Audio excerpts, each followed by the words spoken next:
دندان قروچه یا براکسیسم سایش دندون ها روی همدیگه هست که معمولاً به صورت ناآگاهانه و در خواب اتفاق میفته.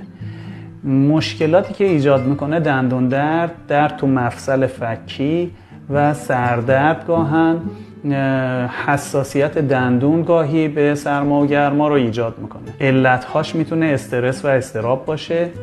مشکلاتی که توی دهان، دندان و فک داریم میتونه عاملش باشه و اختلال خواب و سبک زندگی. سبک زندگی میتونه مصرف بی‌رویه دخانیات، الکل و یا حتی آدامس باشه. جویدن آدامس میتونه عضلات فکی رو تحریک کنه و کمک کنه که دندان قروچه بیشتر شه.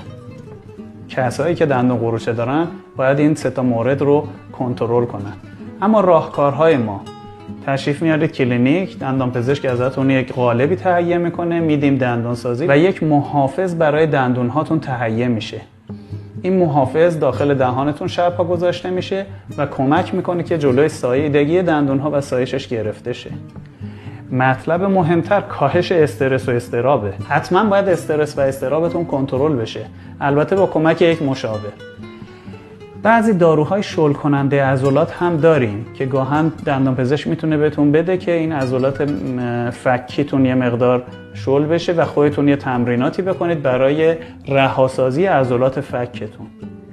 این تمرین ها توی روز اتفاق میفته و باعث میشه که عضلات شما یه مقدار آروم بگیرن و از اون حالت اسپاسمی که دارن خارج بشن. درمان اختلال خواب هم مطلب بعدیه. حتما باید خواب آرومی داشته باشید، یعنی اون استرس و اضطراب باعث به هم ریختگی خواب شما میشه. باید اون هم تنظیم بشه و رفع بشه تا مشکل دندان قروچه‌تون حل شه. با مراجعه به کلینیک و تشخیص درست جلوی دندان قروچه رو بگیرید، به خاطر آسیب‌های فراوانی که به دندونتون میزنه و حساسیت‌هایی که ایجاد میکنه.